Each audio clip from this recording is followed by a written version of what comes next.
Hello, good evening, students. Today's transcription number. Back of 239 on the speed of 100 words per minute. Start. One of my honorable friends said in the course of the debate today that many of these schemes are developed in a haphazard manner. I join issue there. We have heard a lot about the need for greater coordination.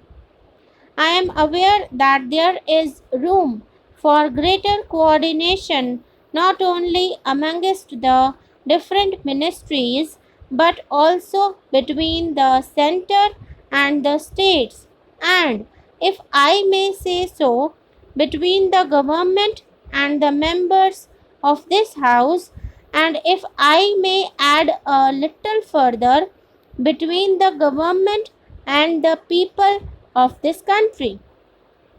In fact, I feel more and more today that there is considerable cleavage between the government and the people because of lack of information on the part of the people of the steps which government has taken in the course of the last 2 years in spite of tremendous odds and difficulties. Here, if I may say in all humility, is a responsibility which members of this house, particularly those belonging to the great Congress organization, have to take upon themselves. You have to go to the people and have got to inspire them to the needs of the situation and to explain to them what government has done so that you may get the largest possible response from the people.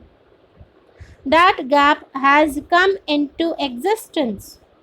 Let us not throw bouquets at each other and say that government should do it and you should not.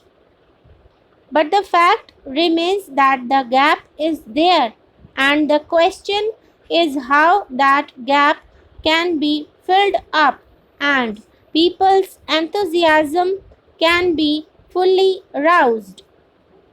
So far as government's scheme are concerned, I might very briefly allude to one or two schemes so that the House will be able to realize how their non-implementation may adversely affect the economic conditions of the country.